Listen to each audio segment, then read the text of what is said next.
اللہ نے ہر انسان کے ساتھ ایک محافظ فرشتہ پیدا کیا ہے،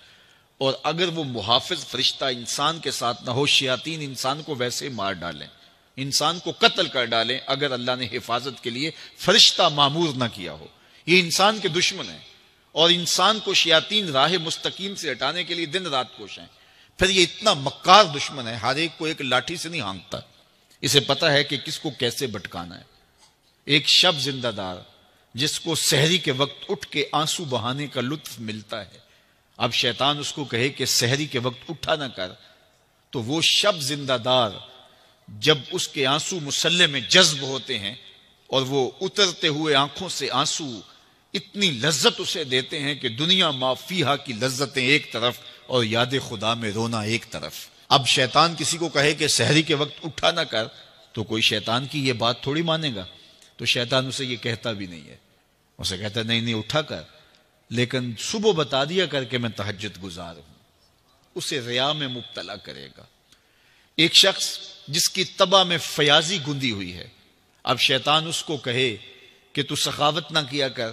بخل کا درس دے، تو طبعاً جو سخی شخص ہے جس کی فطرت کے اندر فیاضی ہے، تو وہ شیطان کی اس بات کو تو نہیں مانے گا۔ شیطان اسے یہ کہتا بھی نہیں کہ تو بخل کر، اسے فضول خرچی کی طرف لگا دے گا، اسے ان کاموں میں خرچ کرنے کی ترغیب دے گا جس کا اس کو اور معاشرے کو کوئی فائدہ نہیں ہوگا۔ اس لیے شیطان رخ بدلتا ہے۔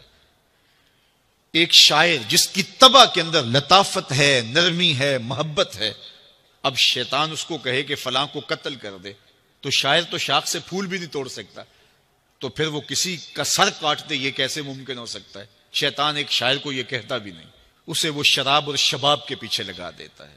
اب اتنا سخت دشمن، اتنا مکار دشمن، حضرت سیدنا غوث اعظم رضی اللہ تعالیٰ عنہ فرماتے ہیں میرے اوپر صحاب نور چھا گیا اور آواز آئی عبد القادر، تو نے اللہ کی اتنی عبادت کی ہے، اتنی ریاضت کی ہے کہ شریعت کا ہم تمہیں اب مکلف نہیں رہنے دیتے، اور اب تو نماز نہ پڑھے اور دیگر اعمال نہ کرے تو تجھے کوئی پکڑ نہیں، میں تیرے اوپر ایسے راضی ہو گیا ہوں۔ تو ایسے بادل سے آواز آئی، کہتے ہیں مان میرے دل میں خیال آیا کہ اگر عبادت کا مکلف نہ ہونا ہوتا تو امام الانبیاء صلی اللہ علیہ وسلم سے بڑھ کر کون اللہ کا مقرب تھا۔ حتی تتورم قدماہ، حضور جب نماز پڑھتے اور اس قدر لمبا قیام کرتے حضور کے مبارک پاؤں سوج جاتے، لیکن ان کو تو کہا گیا وَاعْبُدْ رَبَّكَ حَتَّى يَأْتِيَكَ الْيَقِينُ، انہیں تو کہا گیا کہ آخری سانس تک اللہ کی عبادت کرنی ہے، تو میں کون ہوں کہ مجھے کہا جائے کہ تو اب عبادات کا مکلف نہیں رہا، کوئی بات نہیں ہے۔ تو کہتے ہیں میں لا حول ولا قوت الا باللہ پڑھا تو وہ جو مجھے نور نظر آ رہا تھا وہ سیاہی میں بدل گیا۔ تو وہ ابلیس تھا جو اس رنگ میں مجھے بھٹکانا چاہتا تھا، کہا عبد القادر اس مرتبے پہ پہنچے ہوئے کتنے لوگوں کو میں نے گمراہ کر دیا، تیرے علم نے تجھے بچا لیا۔ تو میں نے کہا ظالم، میرے علم نے مجھے نہیں بچایا، میرے اللہ کے فضل نے بچایا۔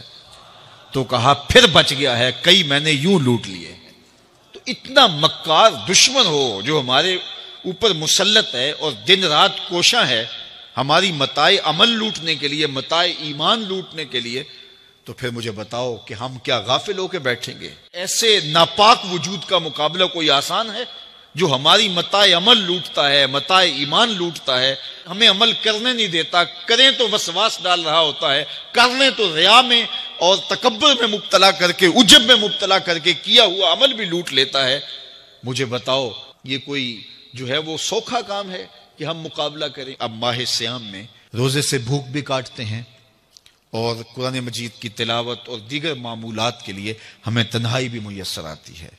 اور اسی طرح ہمیں روزے سے جو ہے وہ اپنی زبان کو کنٹرول کرنے کا درس بھی ملتا ہے۔ تو روزہ تمہاری زبان کا محافظ بن جاتا ہے، پھر روزہ تمہاری شہوات کے کنٹرول کا ذریعہ بن جاتا ہے، اور روزہ تنہائی کی وجہ سے اختلاط سے جو خرابیاں پیدا ہوتی ہیں ان سے تمہیں بچا لیتا ہے۔ تو گویا ماہ صیام اللہ تعالیٰ کی رحمتوں کا ایک روپ ہے،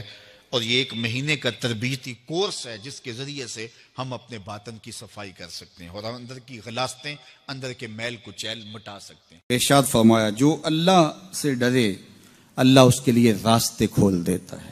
اور اللہ اس کو وہاں سے دیتا ہے جہاں سے اسے گمان بھی نہیں ہوتا۔ وَمَن يَتَوَكَّلْ عَلَى اللَّهِ فَهُوَ حَسْبُهُ، اور جو اللہ پر بھروسہ کرے اللہ اس کے لیے کافی ہو جاتا ہے، اس کی ضروریات کا وہ خود کفیل ہوتا ہے اور اس کے کام اس کے ذمہ کرم پہ ہوتے ہیں، کوئی ہو کے دیکھے اس کا۔ تو جو اللہ سے ڈرے اللہ اس کے لیے راستے بناتا ہے۔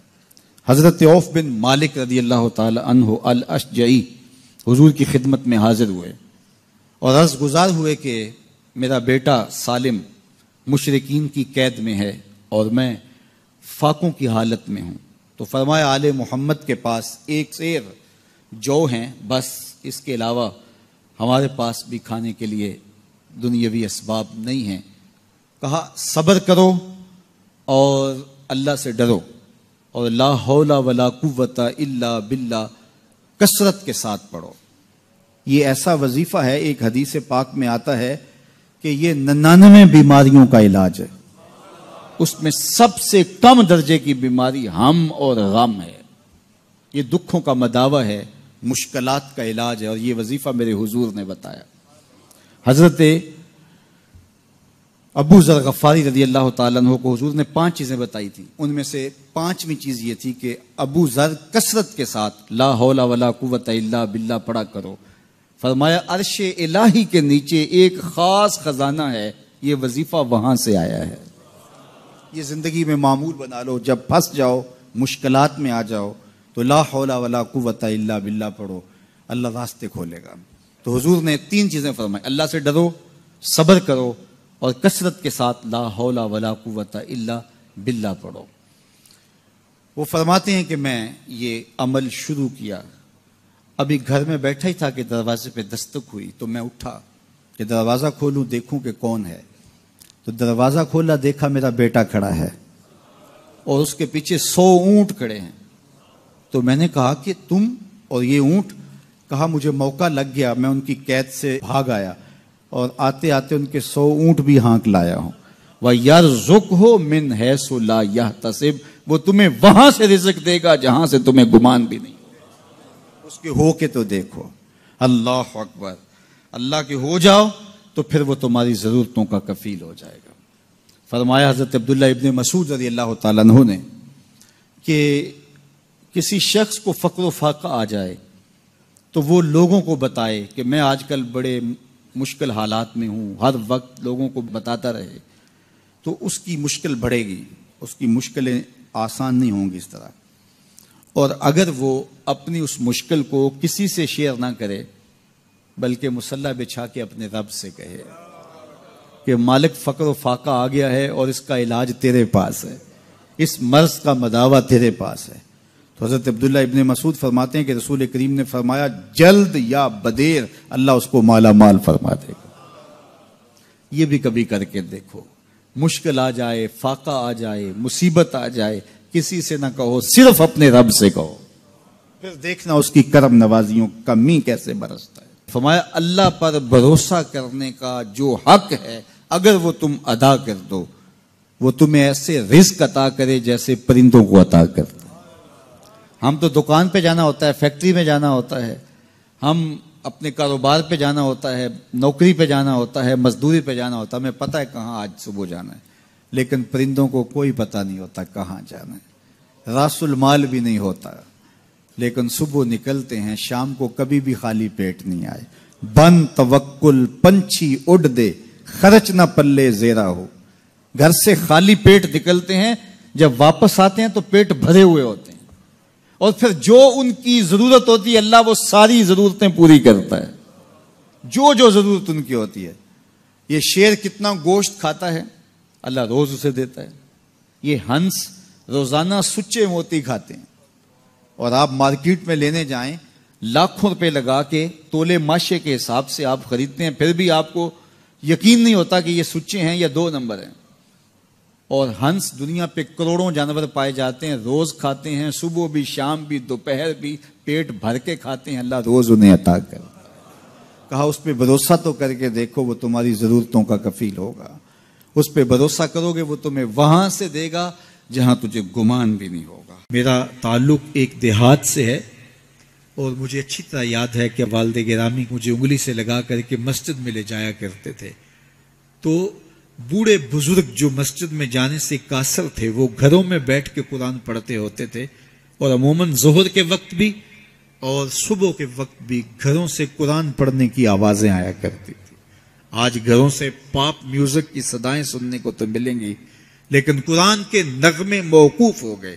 یہی وجہ ہے کہ آج ہمارے گھروں سے برکت روٹ گئی ہے۔ دولت کی فراوانی کے باوجود، وسائل کی کثرت کے باوجود، اسباب آسودگی حاصل ہونے کے باوجود نہ آسودگی ہے، نہ سکون ہے، نہ طمانینت ہے، نہ برکت رہی، اس لیے کہ ہمارے گھروں سے قرآن رخصت ہو گیا۔ آج صبح اٹھ کے فیس بک کا چہرہ تو دیکھتے ہیں، لیکن قرآن کا نقشہ نہیں دیکھا جاتا، تو برکت کے قافلے گھروں سے رخصت ہو گئے اور گھر برکتوں اور رحمتوں سے خالی ہو گئے۔ آج بھی اگر ہم نے گھروں میں برکتوں کو واپس بلانا ہے، رحمتوں کو اپنے گھروں میں واپس لانا ہے، تو قرآن مجید کی تلاوت کو اپنے معمولات میں شامل کر لیجئے گا۔ پھر گھر میں آسیب کا سایہ نہیں ہوگا، ٹونا اور جادو نہیں ہوگا، پھر کسی بابے اور ملنگ کے پاس جا کر کے آپ کو اپنے مسائل نہیں بتانے پڑیں گے۔ آپ کے گھر میں قرآن ہے، سارے دکھوں کا علاج اسی مرشد کے پاس ہے، ساری مصیبتیں اور ساری مشکلیں اور سارے مصائب اسی قرآن کے دامن سے دور ہوتے ہیں، اور اسی قرآن سے وابستگی سے گھر میں برکتیں اترتی ہیں۔ پھر آپ کو نہ آسیب، نہ جادو، نہ ٹونا، اور نہ کسی نے کوئی بندش کی ہے، نہ کسی نے کوئی مسئلہ کیا ہے، کچھ نہیں ہوگا۔ آپ کے گھروں پہ رحمتوں کے سائے ہوں گے، اس لیے کہ آپ کے گھروں میں قرآن جب تلاوت ہوگی تو رحمتوں کے فرشتوں کا نزول ہوگا۔ تو جب رحمتوں کے فرشتے تمہارے گھر میں اتریں گے تو پھر کوئی مصیبت، کوئی پریشانی، کوئی بندش، کوئی دکھ آپ کے گھروں میں نہیں ہوگا۔ اس لیے قرآن مجید کی تلاوت کو اپنے معمولات زندگی میں شامل کیجئے۔ دیکھیے یہ رمضان المبارک کا مبارک مہینہ اکثر گھروں کے اندر قرآن مجید کی تلاوت کا معمول رہا، اور جو دن باقی ہیں ان ایام میں تلاوت کلام مجید کا معمول باقی رہے گا، تو اس کی برکتیں آپ اپنی آنکھوں سے دیکھ رہے ہیں۔ اور اگر یہ پورا سال ہمارے گھروں میں معمول باقی رہے، ہماری صبح کا آغاز ہی قرآن مجید کی تلاوت سے ہو، بیٹیاں بھی قرآن کھول کے صبح بیٹھ جائیں اور بیٹے بھی قرآن کھول کے بیٹھ جائیں، بوڑھے بھی قرآن کھول کے بیٹھ جائیں، جوان بھی قرآن کھول کے بیٹھ جائیں، تو مجھے بتائیے کہ کتنی رحمات اور کتنی برکات کا گھروں میں نزول ہو۔ تو اس لیے اپنے گھروں میں قرآن مجید کی تلاوت کے معمول کو کبھی بھی ترک نہ کیجیے، چاہے روز کے 2 صفحے پڑھیے، قرآن مجید کی تلاوت کے معمول کو باقی رکھیے، اور اگر اللہ آپ کو نصیب کرے تو اس کو مفہوم اور ترجمے کے ساتھ پڑھنے کی کوشش کیجیے، تاکہ قرآن کا جو ہمارے نام پیغام ہے وہ بھی ہم سمجھ پائیں کہ قرآن ہمیں کیا بتا رہا ہے اور ہمیں کیا میسج دے رہا ہے، تاکہ ہماری زندگیاں اس پاکیزہ کتاب کی روشنی اور کتاب کے اجالوں میں بسر ہو۔ اور یہ کتاب اللہ کا تیسرا حق ہے